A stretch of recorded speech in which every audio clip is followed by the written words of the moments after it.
हम शुरू करने वाले हैं वो आपका प्रीवियस ईयर एक टेस्ट पेपर है मैथमेटिक्स का, और ये आपका 20 मार्क्स का रहा है, यानी पीरियडिक टेस्ट है 2023-24 का, 2023-24 का। इसके अंदर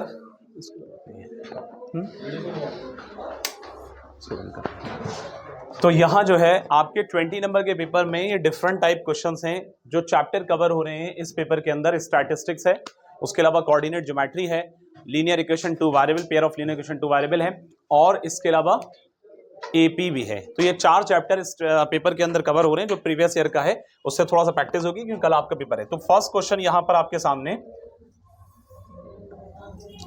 the relation between x and y, the relation between x and y such that the point xy is equidistant from the point 7, 1 and 3, 5। कल हम कोऑर्डिनेट ज्योमेट्री ही पढ़ रहे थे, आज कोऑर्डिनेट ज्योमेट्री का ये प्रीवियस ईयर का पेपर का आपका क्वेश्चन है। रिलेशन बिटवीन आपको एक्स वाई का रिलेशन बताना है जिसमें कहा गया है कि such that x y is equidistant from the point, x y equidistant है इन पॉइंट से। तो कहने का मतलब बच्चों ये हुआ कि अगर एक्स वाई को मैं ए कंसीडर करता हूं तो ए जो होगा एक्स वाई, और ये वाला पॉइंट मैंने कंसीडर किया पी 7,1 और क्यू मैंने कंसीडर किया 3,5। तो बच्चों यहां जो है आपके सामने जो आपको नजर आ रहा है कि ये इक्विडिस्टेंट है इन दोनों का। तो इस बात का मतलब है कि PA is equal to Q A, ऐसा कह सकते हैं क्योंकि ये दोनों इक्विडिस्टेंट, ये वाला पॉइंट इक्विडिस्टेंस है इन दोनों का।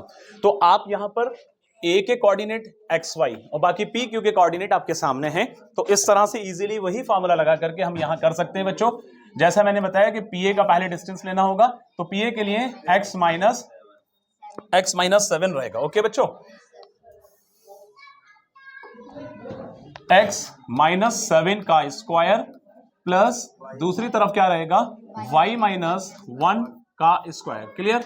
इज इक्वल टू, यहां स्पेस को मेंटेन कर रहे हैं, यहां लिख रहे हैं वरना इधर आएगा ये, यहां आपके सामने दूसरा क्यू ए रहेगा। तो x माइनस नहीं क्यू ए वाला बेटा, x माइनस 3 का स्क्वायर प्लस y माइनस 5 का स्क्वायर। क्लियर? इस तरह से आपका रहेगा। अब दोनों तरफ आप देख रहे हैं कि बोथ साइड में LHS RHS में स्क्वायर रूट लगा हुआ है, एक दूसरे से कैंसिल हो जाएगा। आफ्टर दैट यहां पर क्या बनेगा बच्चों, x माइनस 7 का होल स्क्वायर, तो मैं यहां कर सकता हूं x square plus 49 minus 2 7 14x।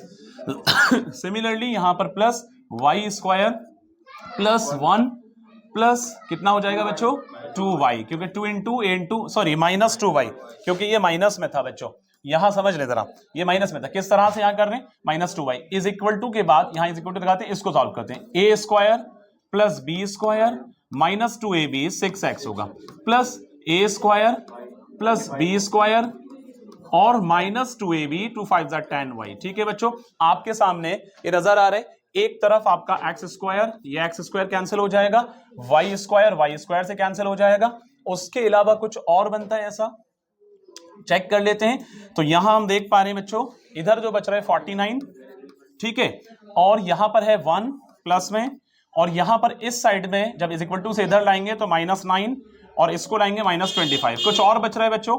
अब इसके बाद जो बचेगा वो इस साइड में सारे नंबर, जैसे कि यहां पर वेरिएबल के साथ में माइनस 6x माइनस 10y बच्चों, लेकिन इन दोनों को उठाकर जब लाएंगे इधर तो माइनस 14x हो जाएगा प्लस 14x माइनस 2y हो जाएगा प्लस 2y। यहां क्लियर है सबका?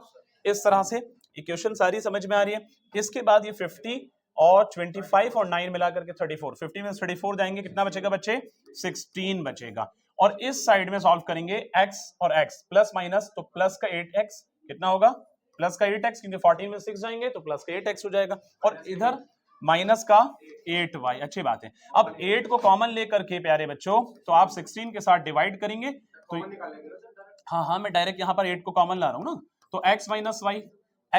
अब इस तरह से समझ में यह आता है कि यहां पर ये कितना आ गया 2, तो पता ये चला x minus y is equal to 2, तो ये डायरेक्ट कॉमन निकाल के ला रहे हैं बेटा हम, ये आंसर बनेगा। सही है, फर्स्ट क्वेश्चन आपका इस तरह से रहेगा, बिल्कुल सेम क्वेश्चन है क्योंकि कल हमने शायद इस तरह के क्वेश्चन कराया था।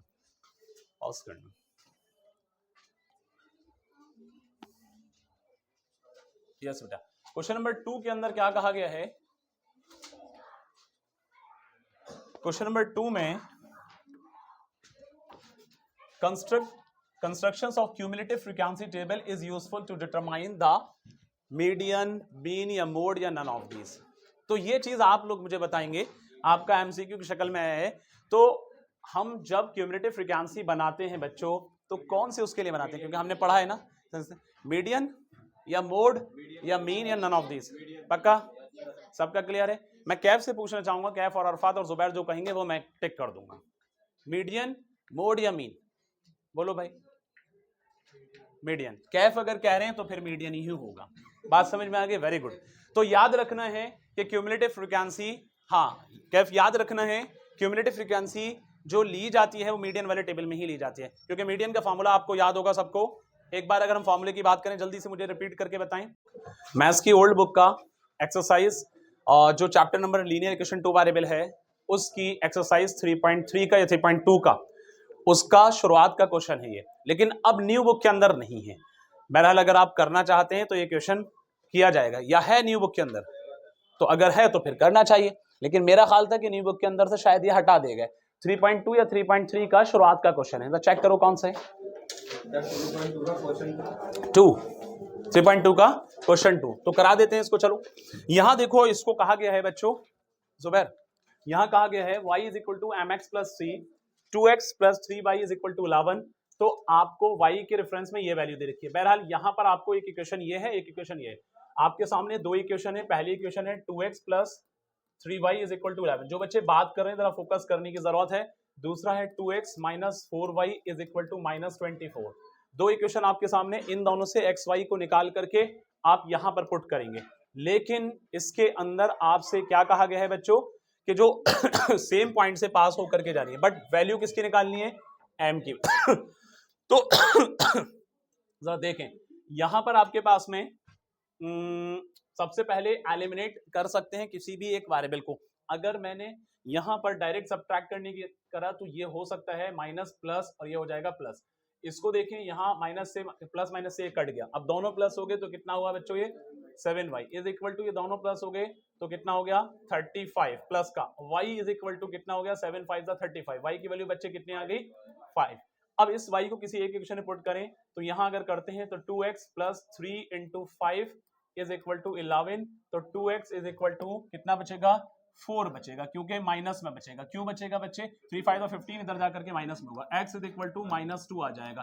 तो आपके पास में बच्चों x भी आ गया और y भी आ गया। अब आपसे पूछा गया है y is equal to mx plus c। मैं कहूंगा जिया से कि यहां पर एक बार बुक के अंदर ये चेक करें y is equal to mx plus c है या mx प्लस कुछ mx प्लस 3 है ना। तो ये मुमकिन है कि यहां कहीं ना कहीं टाइपिंग मिस्टेक है, इसलिए क्योंकि सी का कॉन्सेप्ट नहीं बन रहा है तो आप इसको 3 ही बना लें, क्योंकि जिस तरह से क्वेश्चन जहां से है उस चीज के अकॉर्डिंग हम सही कर रहे हैं। नाउ हम यहां पर m की वैल्यू निकालेंगे तो उसके लिए y is equal to mx plus 3 है। तो इस हिसाब से y की वैल्यू बच्चों आपके सामने 5 है और m अपनी जगह यहां -2 और यहां पर +3। फर्दर सॉल्व करेंगे तो m 5 3 इधर आएगा तो 5 minus 3 is equal to -2m। ठीक बच्चे, तो आपके पास में 2 upon -2 is equal to m। तो फाइनली आपको क्या मिला? m is equal to -1। ठीक बात है बच्चों, ये आपका m की वैल्यू -1 आ गई। इस तरह से आपका आंसर रहेगा। AP अच्छा क्वेश्चन है उमरा। Determine AP whose third term is 5 and 7 term is 9। देखो बच्चों सीधा सीधा है कि आपको AP पूछा है जिसका थर्ड टर्म आपके सामने यहां पर, एक सेकंड इसको हटाते हैं, हाँ फिर से करेंगे। थर्ड टर्म कहा गया है क्वेश्चन के अंदर, डिटरमाइन, ये वाला question, determine AP whose third term is 5 7 term is 9। तो प्यारे बच्चों थर्ड टर्म को लिख सकते हैं A3, इसको लिखते हैं A प्लस 2D, यही तो लिखते हैं। लेकिन थर्ड टर्म कितना दे रखा है? थर्ड टर्म कितना दे रखा है? 5। इसको करो यहाँ A प्लस 2D अपनी जगह, ये आपकी फर्स्ट इक्वेशन। दूसरी तरफ आपसे करें 7 टर्म इज 9, तो बच्चों 7 टर्म को A7 is equal to A plus 6D, यही तो करेंगे। AP से आया ये क्वेश्चन, तो A7 कितना होगा कैफ, जुबैर और जैब? तो A7 कितना है? 9 is equal to A plus 6D। This is your second equation. जब आप इस वाली इक्वेशन को और इस वाली इक्वेशन को कॉम्बिनेशन में लाएंगे तो कहीं ना कहीं वैल्यू कुछ बनेगी। देखिएगा जरा, यहां पर मैं कर सकता हूं A plus 6D is equal to 9, दूसरी तरफ मैं कर रहा हूं A plus 2D is equal to 5। तो यहां पर आपने देखा कि माइनस माइनस माइनस, ए से ए कट गया, क्या बचा बच्चे 6 में 2 गए 4d इज इक्वल टू 4। तो फाइनली माइनस नहीं प्लस आएगा बेटा, क्योंकि प्लस वाली वाली बढ़े, तो d इज इक्वल टू 1। कितना आया बच्चे d1। मकसद d निकालने का नहीं था, मकसद है एपी बनाने का, लेकिन एपी बनाने के लिए d और a दोनों चाहिए। तो अब इस d के अंदर किसी एक वैल्यू में पुट करो, तो जब किसी एक वैल्यू पुट करेंगे, मान लीजिए आप इसमें करते हैं या इसमें करते हैं, तो यहां आपके पास में a प्लस 2 इंटू डी क्या है बच्चों 1 is equal to 5।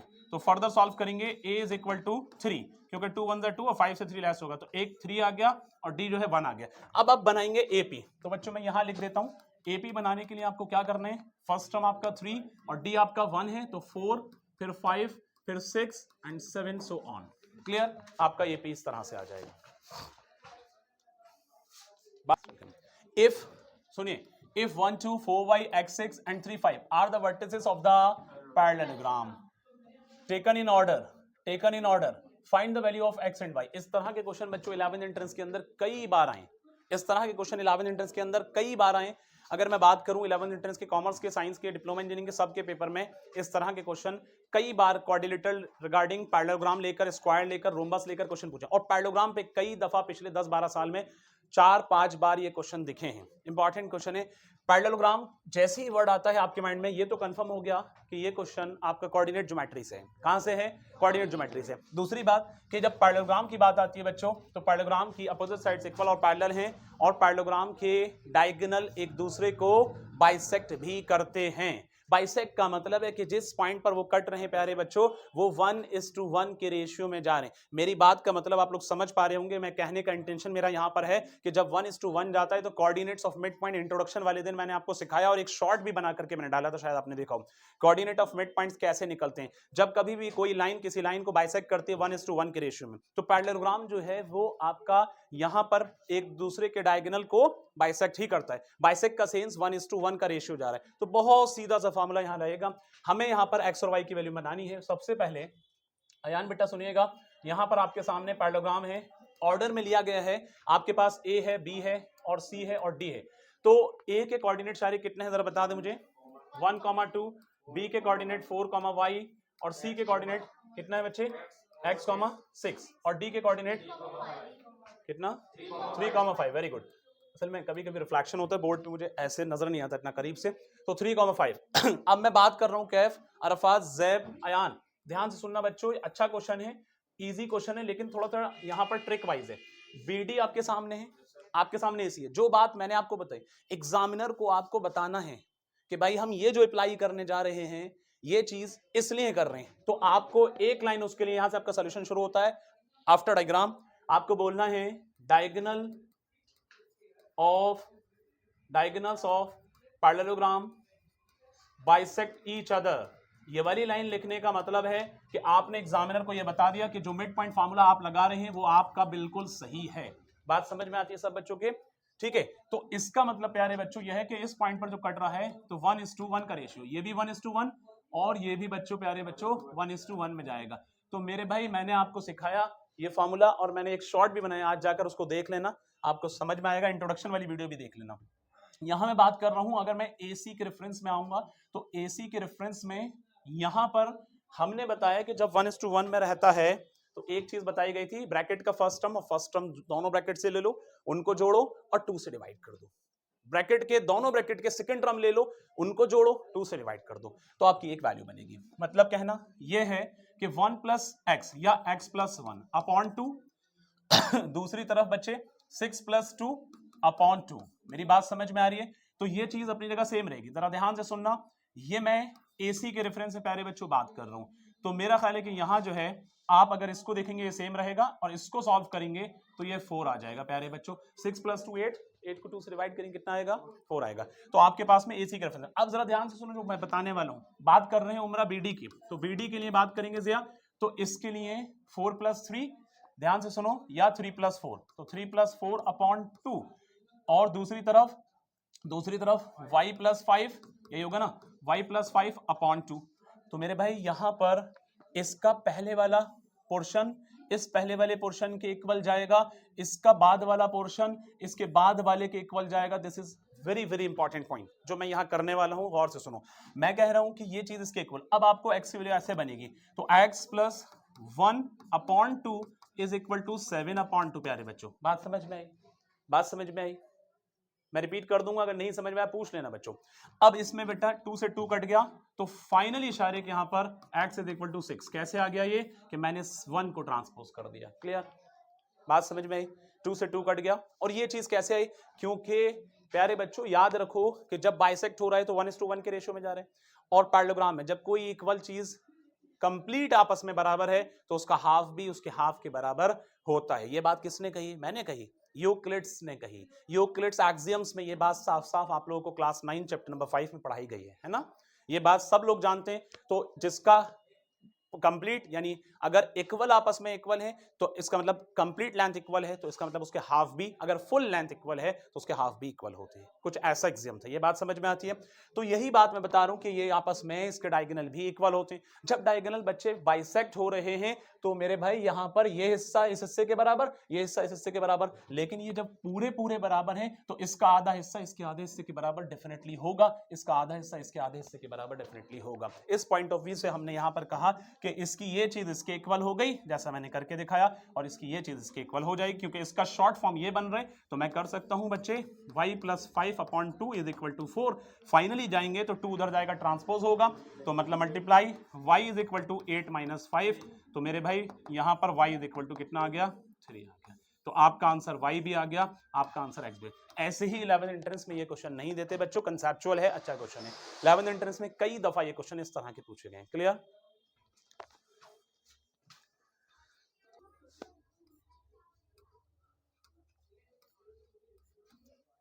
The following table gives the literacy rate in percentage of 35 cities. Find the mean literacy rate. आपको बच्चों क्या निकालना है? मीन निकालना है। आपको लिटरेसी रेट गिवन है। लिटरेसी रेट में क्या है? 45 to 55, 55 to 65 और 65 to 75, 75 to 85 एंड 85 to 90।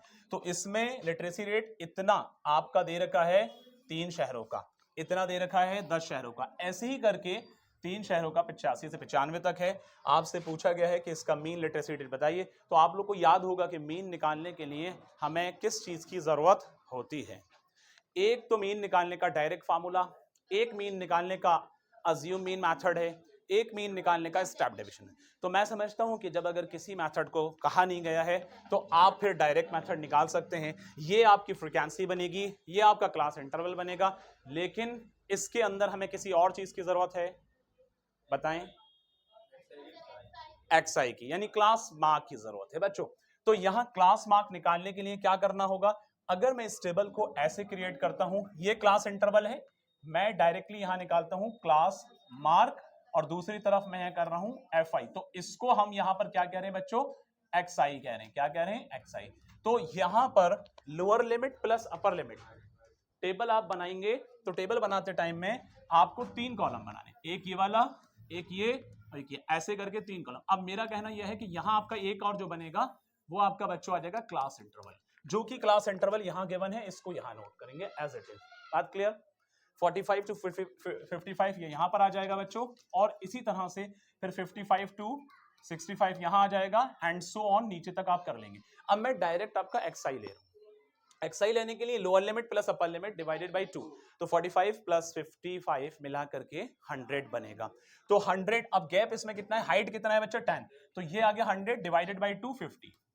अब आपने देखा कि अगले वाले कंटिन्यूस सीरीज है और 10-10 का गैप है सभी वैल्यूज में, तो इसलिए 10 का गैप इसमें बनाते हुए आगे बढ़ जाएंगे। 60, 70, 80, कितने भाई? 1 2 3 4 5, तो यहां आ गया 90। इतना क्लियर?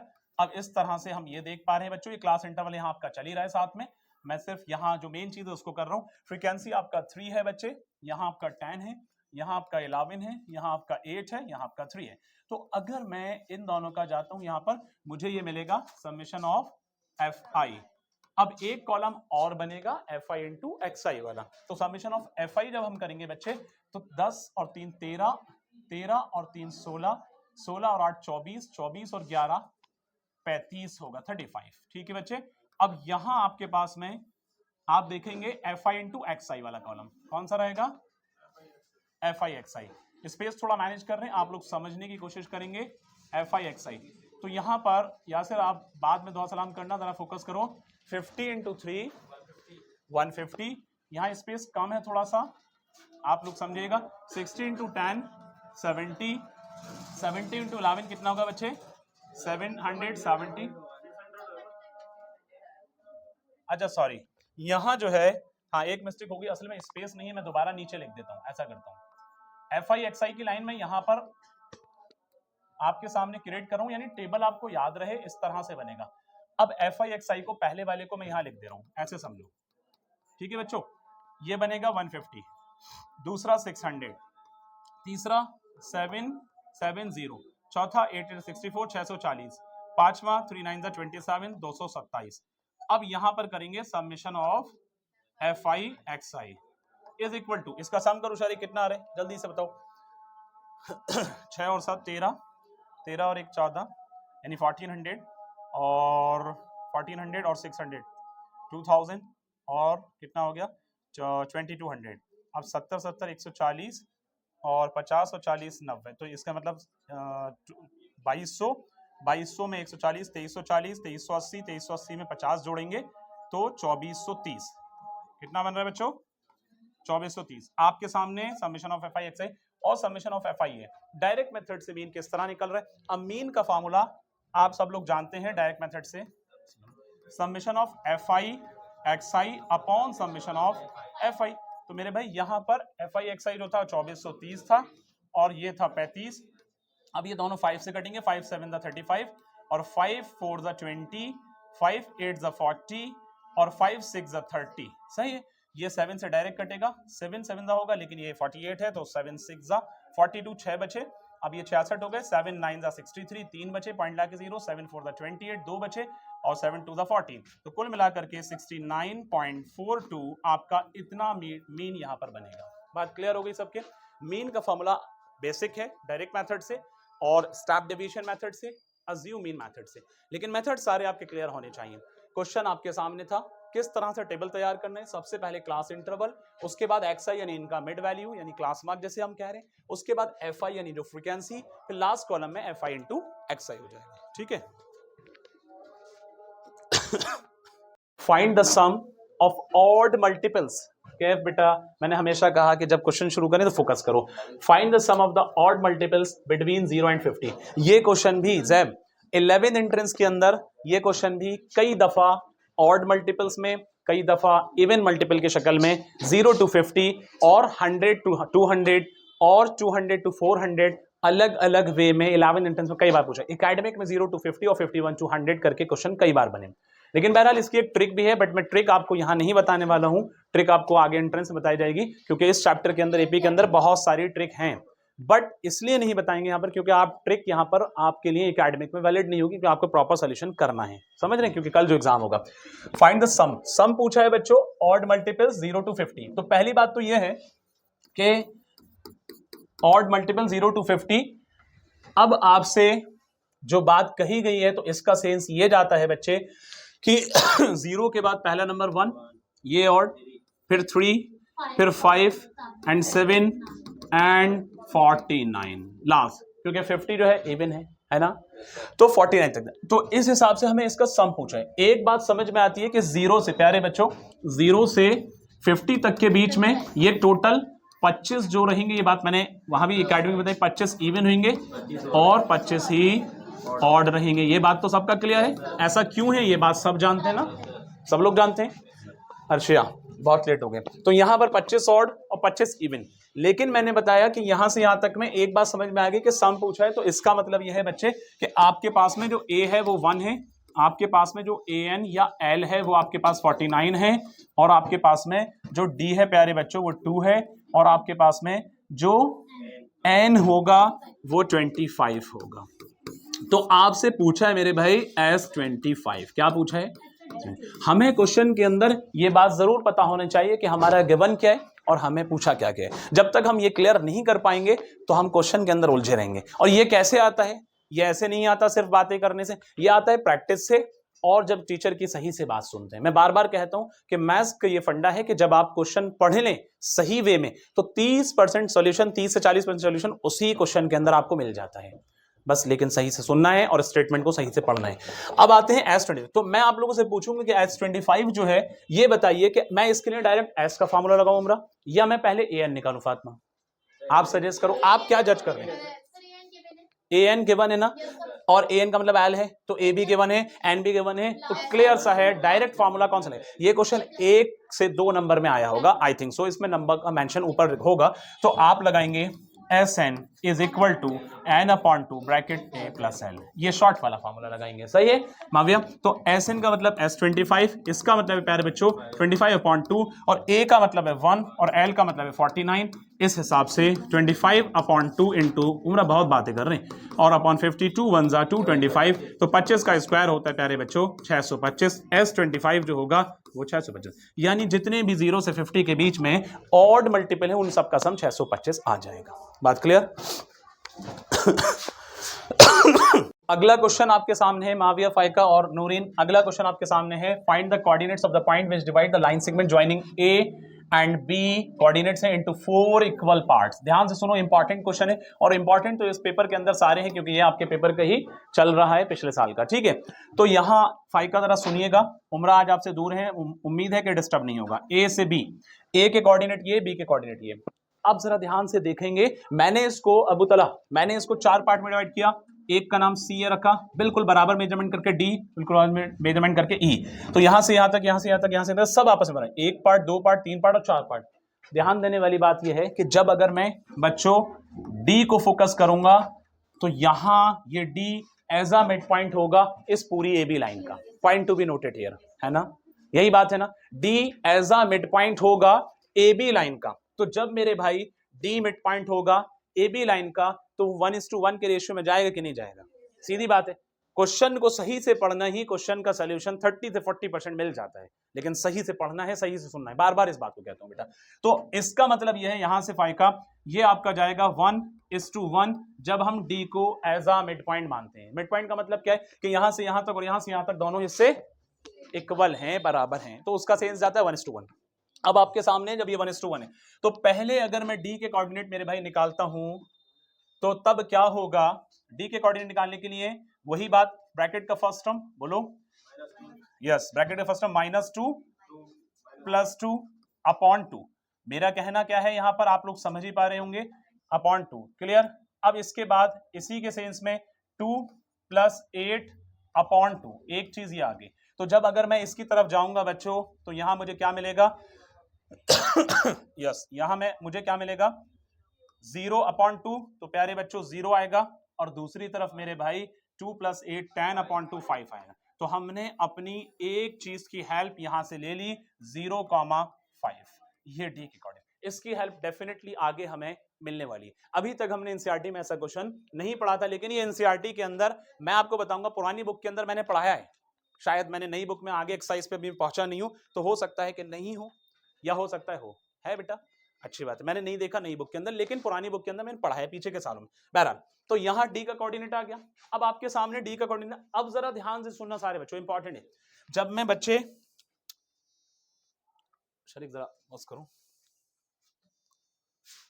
मैं बात कर रहा था कि जब कोई लाइन 4 इक्वल पार्ट्स में जाती है, अभी बीच में कॉल आने की वजह से ड्रॉप हो गए, बट कंटिन्यू कर रहे हैं यहां पर, कि यहां पर A और B दो कोऑर्डिनेट्स अलग अलग आपके सामने, जिसमें 4 इक्वल पार्ट में लाइन जाती है, तो हम ये देख रहे हैं कि बाकी रिमेनिंग जो कोऑर्डिनेट्स मतलब C D E हैं, उनके कोऑर्डिनेट्स क्या रहेंगे, आपसे पूछे गए जो पॉइंट्स इस पर आ रहे हैं। तो मैंने आपको एक कॉन्सेप्ट ये बताया कि कुछ बच्चों ने ये सजेस्ट किया कि 1:4 में, 4:1 में या 3:1 में ऐसे जाएगा। बहरहाल आपको उससे आसान ये है कि आप इसको मिड पॉइंट माने, क्योंकि 2 पार्ट इधर है, 2 पार्ट इधर है, जब मिड पॉइंट मानेंगे तो मिड पॉइंट फॉर्मूला यहां लगाया, तो इस तरह से D के कोऑर्डिनेट, जब D के कोऑर्डिनेट आगे बच्चे, तो आपके सामने A से D पर जाने पर आपका C प्यारे बच्चों मिड पॉइंट हो जाएगा, है ना? तो C मिड पॉइंट होगा, तो A से C और C से D 1:1 के रेशियो में जाएगा। लेकिन जब मैं C के कोऑर्डिनेट की यहां बात करने वाला हूं, तो उसके लिए क्या रहेगा? इसका फर्स्ट टर्म और इसका फर्स्ट टर्म, -2 + 0/2, और उसी तरह से 2 + 5 अपॉन 2, ठीक बात है बच्चों? तो इसको सॉल्व करेंगे, कोई कंफ्यूजन? इसको सॉल्व करेंगे तो आपके पास में क्या वैल्यू बनने वाली है? -2/2 होगा, तो C के कोऑर्डिनेट बच्चों क्या आएंगे? -1, और दूसरी तरफ रहेगा 2 + 5 7/2। इतना क्लियर? तो आपके पास में एक आंसर ये आ गया, आपके पास में एक आंसर ये आ गया। अब सिर्फ आपका देखो सी के कोऑर्डिनेट मैंने मेंशन कर दे रहा हूं, सी के कोऑर्डिनेट आपके पास में -1,7/2 ये हो गए। अब आपके पास बचे ई के कोऑर्डिनेट। तो मेरे भाई एक बात फिर वही आती है कि डी से जब बी जाते हैं तो ई आपका मिड पॉइंट कंसीडर किया जाता है। तो ई मिड पॉइंट कंसीडर करने पर सीधा सीधा ये है कि यहां आपके पास में डी और बी के बीच में ई आ रहा है, तो इन दोनों के लेकर के ई के कोऑर्डिनेट निकालें। अब हम ई के निकालने के लिए बच्चों क्या करने वाले हैं, इसका कलर चेंज करते हैं। ई के लिए हम क्या करने वाले हैं बच्चों, इसमें ये वाला और ये वाला लिया जाएगा, मतलब 0 + 2/2, दूसरी तरफ 5 + 8/2। तो इस तरह से आपके पास में 0 + 2 2, तो ये मेरे भाई क्या बनेगा, ई के कोऑर्डिनेट 1, क्योंकि 2 से 2 जाएगा, 5 + 8 13/2, कितना आ गया 13/2, एक आंसर। तो आपके पास में जब एक लाइन 4 इक्वल पार्ट्स में जाएगी तो उस हिसाब से डी के कोऑर्डिनेट हमने कैसे निकाले आपने देखा, सी और ई के कोऑर्डिनेट कैसे निकाले आपने देखा। क्लियर है सबका? इंपॉर्टेंट क्वेश्चन है, इस तरह के क्वेश्चन अलग अलग वैल्यूज में आ सकते हैं, ठीक है। क्वेश्चन नंबर 9 आपके सामने, given a is equal to 8, an is equal to 62, sn is equal to 210 और फाइंड n and d। आपको n और d निकालना है। ये आपकी एक्सरसाइज 5.3 का क्वेश्चन नंबर 3 के पार्ट में से है। तो आपका इस तरह के क्वेश्चन कई सारे हम लोगों ने किए हैं। a की वैल्यू 8, an की वैल्यू 62, sn की वैल्यू 210, तो आपको n निकालना, d निकालना। एक बात समझ में आ ही रही होगी कि यहां पर आपके पास लास्ट टर्म है और सम है a है, तो n आप आसानी से सम के फॉर्मूले से निकाल सकते हैं। तो वो फॉर्मूला कौन सा रहेगा, अगर आप जानते हैं Sn = n/2 bracket a + l, तो आप लोग जान रहे हैं कि यहां पर Sn जो है वो 210 है बच्चों, n आपको निकालना है, a आपके पास में 8 है, l आपके पास में 62 है। फर्दर सॉल्व करेंगे, इधर कर लेते हैं 210 और ये डिवाइड हो रहा है, इधर आकर क्या होगा, मल्टीप्लाई होगा। तो = n इनटू यहां हो जाएगा 70। तो प्यारे बच्चों 210 को ऐसे ही रखो, 2 को ऐसे ही रखो, 70 को इधर ले आओ ताकि आसान हो जाएगा सोल्यूशन। 1 0 से 1 0, 7 1 7 3 जा, तो फाइनली आपके पास में 3 2 6, n = 6 आ जाएगा। एक आंसर आपका तैयार। अब जब n आ गया तो एक किसी जनरल फार्मूले से आप d भी निकाल सकते हैं। तो n जब आपके सामने आ गया तो d निकालने के लिए कौन सा फार्मूला पुट करूं, an का। तो आप जानते हैं कि an = a + n-1 × d। आपके पास एक ये वाला फार्मूला भी है। an आपके पास में 62 है, a आपके पास में 8 है, प्लस n आपके पास में 6 है, -1, बच्चों बात समझो, इंटू d आप निकाल रहे हैं। अब आप देख रहे हैं कि 62 = 8 + 6 - 1 5d। तो 62 में से 8 लेस करने पर शायद कितना आएगा, जल्दी बोलो, 2 घटाएंगे फिर 6 घटाएंगे, बोलो यार, 54 आ रहा है ना भाई। मैंने इसमें से 8 घटाया क्योंकि 8 प्लस था पहले, तो कितना होगा, माइनस होगा, तो कितना बचा 54 डिवाइडेड बाई 5 = d। तो अगर आप इसको रिड्यूस करेंगे डेसिमल में आएगा, या आप इसको फ्रैक्शन में रख करके छोड़ सकते हैं, ये आपका आंसर सही है। एक आपका d आ गया, एक आपका n आ गया। कोई दिक्कत किसी को? Question clear? क्वेश्चन नंबर 10 आपका पेयर ऑफ लीनियर इक्वेशन से लास्ट की एक्सरसाइज में से है, और शायद ये एक्सरसाइज न्यू बुक में से हटा दी गई है, कुछ एक्सरसाइज कम की है। मेरे ख्याल से 3.5 या 3.6 एक्सरसाइज है पुरानी बुक के अकॉर्डिंग, जहां तक मुझे याद है, और हो सकता है हो, बट ये क्वेश्चन सुन लें। If we add 1 to the numerator and subtract 1 from the denominator, a fraction reduce to 1, it becomes 1/2 if we only add 1 to the denominator, what is the fraction। जो बच्चे लगातार बात कर रहे हैं, मैंने कितनी बार समझाया कि जब क्वेश्चन पढ़ा जाए तो फोकस करके खास तौर पे सुने, तो वहां क्वेश्चन आसान रहता है, समझ में अच्छा आता है, जल्दी आता है क्वेश्चन। अब मैं रिपीट करता हूं, जैसा मैंने कहा कि अगर हम किसी न्यूमरेटर में 1 ऐड करते हैं, तो फर्स्ट ऑफ ऑल इसके लिए वर्दा, माहीन और अर्शिया, इसके लिए हमें न्यूमरेटर पहले बनाना होगा। न्यूमरेटर हमने कंसीडर कर लिया बच्चे x। न्यूमरेटर क्या कंसीडर किया गया, x। अब जब x के साथ में मैं 1 को जोड़ता हूं, कह रहे हैं कि if we add 1 to the numerator, और मेरे भाई सब्ट्रैक्ट कर रहे हैं 1 फ्रॉम द डिनोमिनेटर, तो डिनोमिनेटर को y मान लिया और 1 मैंने सब्ट्रैक्ट कर दिया। क्वेश्चन का डायरेक्ट सोल्यूशन पे मैं आ रहा हूं, क्लियर हो रहे हैं। न्यूमरेटर को मैंने x माना और डिनोमिनेटर को मैंने y माना। x में मैंने क्या प्लस किया, 1, और y में मैंने क्या लेस किया, जैसा कि कह रहे थे सब्ट्रैक्ट 1 फ्रॉम द डिनोमिनेटर। तो फ्रैक्शन रिड्यूस टू 1, तो फ्रैक्शन पहुंचती है 1 तक। इतनी बात क्लियर। अब इसके बाद ज़ेब क्या करना होगा, आप इस 1 के साथ में जब नीचे ऊपर 1 है नीचे 1 होगा तो ये बन जाएगा x plus 1 is equal to y minus 1। तो मेरे भाई यहां इक्वेशन बनेगी x minus y is equal to -1, ये भी आएगा -1, तो हो गया -2। This will be the first equation. यहां कोई प्रॉब्लम किसी को? यहां तक सबका क्लियर है अरसलान? इसके बाद क्वेश्चन के अंदर आगे कहा गया है इट बिकम्स 1/2, वो फ्रैक्शन 1/2 हो जाएगी अगर हम इफ वी ओनली ऐड, अगर हम सिर्फ ऐड करते हैं 1 उसके डिनोमिनेटर में। तो इसका सेंस ये जाता है प्यारे बच्चों कि न्यूमरेटर सेम रहेगा और डिनोमिनेटर में सिर्फ सेकंड स्टेटमेंट में 1 प्लस करेंगे तो तब आपकी वो फ्रैक्शन 1/2 बन जाएगी। कोई दिक्कत? अब इसके बाद क्रॉस मल्टीप्लिकेशन करने के बाद आपके सामने ये बन जाएगा बच्चे 2x is equal to y plus 1। तो इस तरह से 2x minus y is equal to 1 और आपके पास ये बन गई सेकेंड इक्वेशन।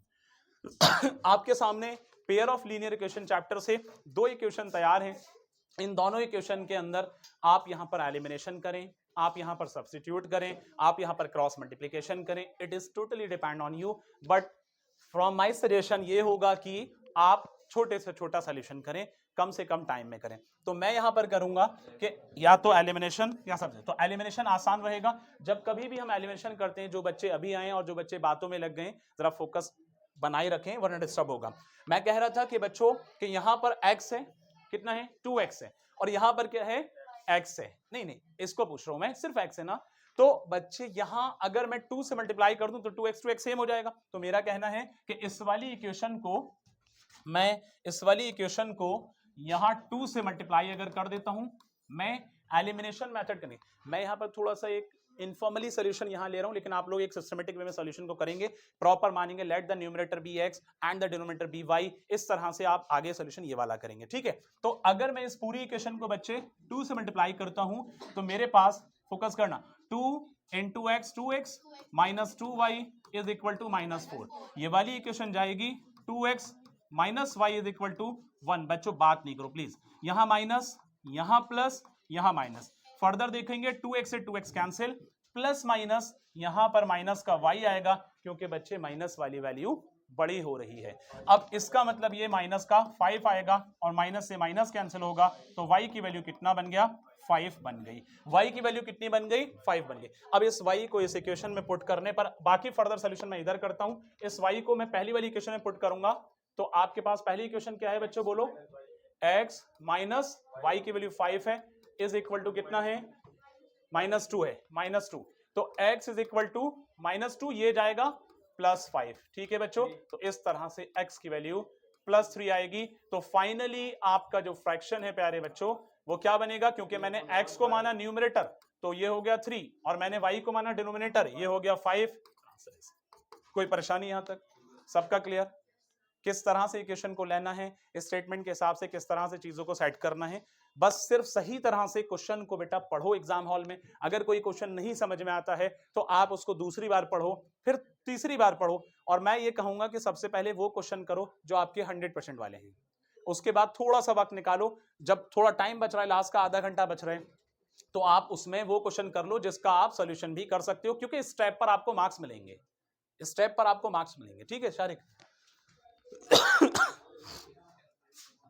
पेपर से, प्रीवियस ईयर के पेपर से अयान, जुबैर, अबू तला, कैफ, अरफात, सुने क्वेश्चन है बच्चों, क्वेश्चन है draw the graph of the equation x minus y is equal to 1, x minus y plus 1 is equal to 0, 3x minus 2y minus 12 plus 2y minus 12 is equal to 0। आप पहले in equation को solve करेंगे, उसके बाद आप इसका graph draw करेंगे। उस ग्राफ को ड्रॉ करने पे आपका एक ट्रायंगल बनेगा। बेटा गलत बात, कितना समझाता हूं मैं बार बार, है ना। मैं कह रहा था कि पहले इन दोनों इक्वेशन से आप ग्राफ ड्रॉ करेंगे, ग्राफ ड्रॉ करने के बाद आपका एक ट्रायंगल बनेगा, और जब आपका ट्रायंगल बनेगा तो वहां पर आप देखेंगे कि ट्रायंगल बनने पर आपको उस ट्रायंगल के वर्टिसेस को बताना होगा। जाहिर सी बात है कि जब ट्रायंगल बनेगा तो आपके माइंड में एक सवाल जरूर उठ रहा होगा कि इन दोनों इक्वेशन से ट्रायंगल कैसे बनने वाला है, क्योंकि जो दो इक्वेशन है उनसे दो ही लाइन बनेंगी। लेकिन एक बात मैं कंफर्म कर दूं कि जब दो लाइन, अबू तला, जब दो लाइन बनेंगी तो वो एक्सिस से ज्वाइन करेगा, उसकी तीसरी एज, तीसरा लाइन जो होगी वो डेफिनेटली एक्सेस से ज्वाइन करेगा, चाहे वो वाई से करे चाहे एक्स से करे, डजेंट मैटर, बट हम देखेंगे। लेकिन वो एक्सेस से ज्वाइन करने के बाद दो लाइन एक्स से अगर आती हैं और एक्सेस नीचे है तो एक ट्राइंगल का शेप बनेगा, उसको शेड करना है, फिर उसके कोऑर्डिनेट्स बताने। तो फर्स्ट ऑफ ऑल इसको यहां पर जी बेटा उनके वर्टेक्स के कोऑर्डिनेट्स हमें बताने। तो ये आपके सामने है question, x minus y plus 1 है इज इक्वल टू 0। तो मैं इसको ऐसे लिख सकता हूं, -1 लिख सकता हूं ना, ये आपकी फर्स्ट है। और दूसरी जो है बच्चों 3x plus 2y is equal to 12, ये आपकी सेकंड है। लेकिन इसके लिए ग्राफ ड्रॉ करने के लिए हमें पहले एक्स वाई की वैल्यू क्रिएट करनी होगी। तो उसके लिए हम क्या करने वाले हैं, यहां पर एक टेबल बना रहे हैं। अब आप देख रहे हैं कि इस तरह से एटलीस्ट दो वैल्यू बना लें, ये x हो गया, ये y हो गया पहले वाले के लिए। तो अगर मैंने यहां पर x की जगह पर फॉर एग्जांपल, बच्चों बात सुनो, फॉर एग्जांपल x की जगह पे 1 रखा तो 1 माइनस वाई, बात नहीं करो, -1, तो minus y is equal to -2, minus से minus cancel, finally y is equal to कितना आ गया, 2 आ गया। तो जब मैं 1 लेता हूं तो y 2 आता है, और अगर मैं x 0 लेता हूं बच्चों तो इस केस में 0 minus y is equal to -1, तो यहां minus y is equal to -1, और finally y is equal to 1 आ जाएगा पॉजिटिव। तो आपके पास में 1 है। तो मैं दो इक्वेशन मतलब दो पॉइंट मैंने यहां पर लिए हैं फर्स्ट इक्वेशन के लिए। अब इसके बाद इसकी दूसरी इक्वेशन है, यहां सॉल्व करते हैं। दूसरी इक्वेशन है, इसको भी टेबल बना लेते हैं पहले, यहां सबका क्लियर हो रहा है। दूसरी इक्वेशन के लिए भी हम एक्स वाई की वैल्यू क्रिएट करेंगे और उस तरह से ये एक्स होगा और ये आपका बच्चों वाई होगा। अब आपके सामने इक्वेशन है 3x, तो यहां 12 है, अगर मैंने यहां 3 के साथ में x की वैल्यू कुछ ऐसी रखी, फॉर एग्जांपल मैंने 2 रख दी, फॉर एग्जांपल मैंने 2 रख दिया, तो 3 into 2 plus 2y is equal to यहां पर बच्चे 12, तो 3 2 6 बनेगा, ट्रांसपोज होकर के माइनस में जाएगा, ट्रांसपोज होकर के माइनस में जाएगा। तो प्यारे बच्चों 2y इज इक्वल टू यहां पर 6 लेस करेंगे तो कितना आएगा 6, और फाइनली y की वैल्यू कितना आ गई 3 आ गई, क्योंकि डिवाइड करने पर 3 मिल गया। तो आपने यहां 3 कर दिया। अब जब आपने 3 रखा तो तब क्या आएगा, या ऐसा करते हैं कि इसकी जगह पर हम 0 रख देते हैं। तो जब 0 रखते हैं तो 3 into 0 is plus 2y is equal to 12, तो पता ये चलता है ये 0 बनेगा, तो 2y इज इक्वल टू 12 बनेगा। तो y की वैल्यू प्यारे बच्चों कितनी आ गई 6 आ गई। तो इस तरह से y की वैल्यू 6 आ गई। अब आपने ये देखा कि यहां पर आपके सामने इस वाली इक्वेशन के हिसाब से x2 और y3, x0 y6, ऐसे इस वाली इक्वेशन के हिसाब से x1 y2 और x की वैल्यू 0 और y की वैल्यू 1। इन इक्वेशन को, इन वाली वैल्यूज को हम उसके ग्राफ के ऊपर शो करेंगे। लेकिन अभी अगर मैं ग्राफ बनाता हूं तो मुझे व्हाइट बोर्ड लेना होगा क्योंकि स्पेस नहीं है, या मैं इसी के ऊपर भी बना देता हूं, रफली है, आप लोग समझ पाएंगे। ठीक है, कोशिश करते हैं। हमारे मैक्सिमम पॉइंट शारिक कहां तक जा रहे हैं 6 तक।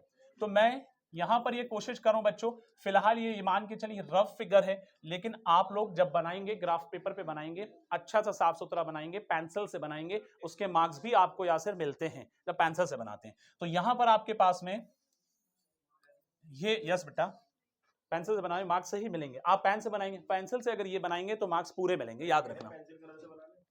अरे नहीं भाई, ये आपका y और ये आपका x हो गया। सुनो सुनो सुनो, ये आपके ओरिजिन हो गया। अब इसमें मैंने यहां पर सारे पॉजिटिव है ना, तो x की वैल्यू तो कितनी है मैक्सिमम, x वैल्यू 2 है, तो ये 1 हो गया, ये मैंने 2 रख दिया, ये मैंने 3 रख दिया। लेकिन y पॉजिटिव में 6 तक जा रहा है तो उसको बढ़ा लेते हैं, 1 2 3 4 और 5, और मैं इसको फर्दर आगे बढ़ा देता हूं। ठीक है, तो इस तरह से, ठीक है बच्चों, तो इस तरह से यहां पर आपका ये हो गया 6 पॉइंट। तो आप लोग देख रहे हैं कि यहां आपका ये y एक्सिस पे 6 पॉइंट है। अब आप देखेंगे, दूसरे कलर से ले लेते हैं। सबसे पहले x की वैल्यू बच्चों कितनी है 1 और y की वैल्यू कितनी है 2, तो फर्स्ट क्वाड्रेंट में आएंगे क्योंकि दोनों पॉजिटिव है ना, है ना।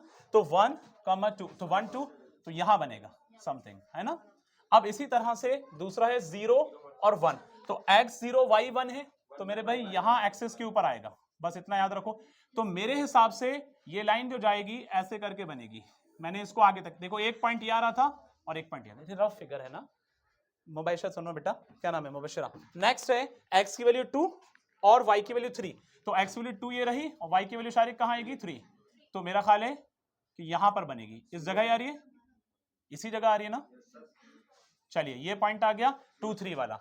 अब देखो आगे कह रहे हैं x की वैल्यू 0 y की वैल्यू 6, तो x की 0 और y की 6, तो ये आएगा यहां पर। अब जब आप इससे मिलाते हुए आगे बढ़ेंगे, ये रफ फिगर है बेटा, थोड़ा बहुत अप एंड डाउन लाइन का रहेगा, लेकिन मैं कोशिश कर रहा हूं कि एग्जैक्ट आ जाए। तो यहां आपने देखा, अब जरा गौर से देखो, गौर से देखना कि आपका ये ट्रायंगल फॉर्मेट बन रहा है कि नहीं बन रहा है, तो उसका जरा गौर से देखो। यहां से लेकर के प्यारे बच्चों ये, यहां से लेकर के ये, और यहां से लेकर के ये, इसको मान लो मेरे भाई ए, और इसको मान लो बी, और इसको मान लो सी, और इसके अंदर कर दिया हमने शेड, जैसा कि क्वेश्चन वालों ने कहा है, एग्जामिनर ने कहा है, तो इस तरह से शेड कर दिया। अब ए के कोऑर्डिनेट एक्स एक्सिस पे कितना है भाई, ए के कोऑर्डिनेट लिख दो, आपसे पूछा गया है 2 and 3, 2,3। बी के कोऑर्डिनेट कितने प्यारे बच्चों, 0 x 0 y एक्सिस का है, लेकिन x एक्सिस का क्या है, तो मेरे भाई ये तो दोनों ही 0 आ रहे हैं, 0 आ रहा है, ये 1 आ रहे हैं, 0 आ रहा है, -1 आ रहा है, देखो यस, यहां 0 है, और इसके बाद इधर शुरू होगा प्यारे बच्चों -1, फिर -2, ऐसे करके, तो -1 इस पॉइंट पर आ रहा है ना, तो -1 किसका है ये, बोलो यार, x एक्सिस का, तो y एक्सिस का क्या हो गया, 0 हो गया सीधा है। जब किसी एक्सिस के ऊपर शो हो रहा है तो उसके अगेंस्ट वाला कोऑर्डिनेट 0 मानेंगे, है ना। c आपका रहेगा, c आपका कितना रहेगा, अब c का क्या है 3 x एक्सिस का, तो y एक्सिस का कितना आ गया 0। यही तो आपका आंसर बनेगा, और ये फिगर आपका हो गया, ट्रायंगल आपका बन गया। ग्राफ पेपर पे बड़ा अच्छा लगेगा, फिलहाल यहाँ थोड़ा अलग सा लग रहा है। क्वेश्चन आपका कंप्लीट है, बात समझ में आ गई, कैफ अरफात, कंफ्यूजन तो नहीं है, ठीक है। क्वेश्चन नंबर 12 है इस पेपर से,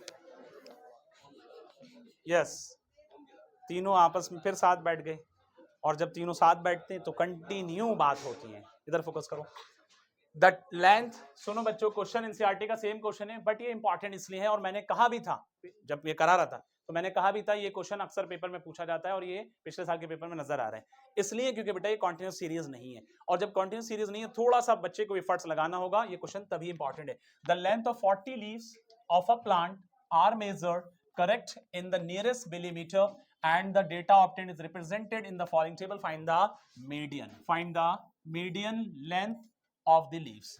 सवाल इस बात का कि मीडियन निकालना है, लेकिन मीडियन निकालने के लिए हमें सीएफ की भी जरूरत होती है, बट उससे पहले हमें इस डेटा को कॉन्टिन्यूअस बनाना होगा। तो कॉन्टिन्यूअस बनाने का एक छोटा सा कंसेप्ट है कि लोअर लिमिट के अंदर 0.5 को माइनस करेंगे और अपर लिमिट में 0.5 को ऐड करेंगे। जब कभी भी कॉन्टिन्यूअस सीरीज को बनाएंगे तो एक पॉइंट सभी बच्चों को याद रखना है बच्चों, जो मैं बता रहा हूं कि लोअर लिमिट के अंदर क्या करना है, माइनस करना है, 0.5 को सब्ट्रैक्ट करना है, ठीक है बच्चे, और अपर लिमिट के अंदर 0.5 को ऐड करना है। ये बात छोटी सी है याद रखने की। अब जब मैं इसको लेस करूंगा बच्चे, तो 117.5 से ये 126.5 जाएगा, तो ये 126.5 से 135.5 जाएगा, और ये 135.5 से 144.5 जाएगा, और ये 144.5 से 153.5 जाएगा, और 153.5 से यहां आपके पास ये जाएगा 153.5 से 162.5, और इसी तरह से बच्चों 162.5 से 171.5, और इसी तरह से 171.5 से जो बच्चे अभी बात कर रहे हैं फोकस करें, 171.5 से 180.5 तक जाएगा। ये कॉन्सेप्ट सबका क्लियर है? मैंने किस हिसाब से इन चीजों को सेट किया है, अगर किसी बच्चे को, हमारे सीधे साधे बच्चे को किसी को प्रॉब्लम हो तो पूछ लेना, मैं बताऊंगा। किसी बच्चे को प्रॉब्लम है? यस बॉयज, सबका क्लियर? वेल डन, शाबाश। तो यहां पर अब हमने क्लास इंटरवल तो ये बना लिया। अब इसके बाद मीडियन के लिए मैं आप लोगों से पूछ कर करूंगा, क्योंकि कहीं ना कहीं आपका कम्युनिकेशन की जरूरत है, इसलिए क्योंकि कल एग्जाम है, कल नहीं जैब कहेंगे परसों है, बहरहाल एक दिन है, कोई मसला नहीं है, लेकिन आप मान के चले कल ही है, ठीक है बेटा। बट अब क्लास इंटरवल हो गया, अब क्या निकालेंगे, क्या निकालेंगे, क्यूमुलेटिव। तो इसके अलावा कुछ और तो मीडियन में जरूरत नहीं है, पक्का? तो क्यूमुलेटिव फ्रीक्वेंसी कैसे निकालते हैं फातिमा, कैसे निकालेंगे? ये आपका क्या है, अच्छा जो मैंने यहां पर ड्रॉ किया है, मतलब यहां पर जो पहले से है, ये चीज क्या है, ये फ्रीक्वेंसी है, सही है, और ये जो है क्यूमुलेटिव फ्रीक्वेंसी आएगा, ठीक है। हमें मीडियन के फॉर्मूले में क्यूमुलेटिव फ्रीक्वेंसी की और एन की जरूरत होती है। n क्या बनेगा वो चीज भी आप सारे जानते हैं। तो क्यूमुलेटिव फ्रीक्वेंसी में ये तो 3 आएगा, 3 + 5 8, इसके साथ ऐड किया 8 + 9 बच्चे 17, 17 + 12 19, और 19 + 5 सॉरी वेरी सॉरी 29, सॉरी यहां होगा 29, और 29 + 5 34, और 34 + 38 38 + 2 40।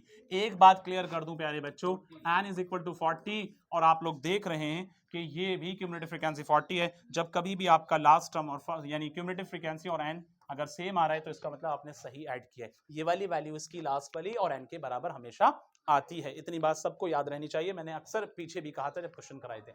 तो बच्चों यहां पर आपके पास f हो गया, आपके पास में CF हो गया, आपके पास में CI भी हो गया। अब कुछ और जरूरत है, मीडियन का फॉर्मूला मैं आप लोगों से ही पूछूंगा, एक एक करके आप बताएंगे हमें उसके अंदर किस किस की जरूरत होती है। मैं फॉर्मूला लिख रहा हूं, जरा बोलो। मीडियन निकालने के लिए हम क्या करते हैं बच्चों, L + n/2 - CF/F × H। Very good.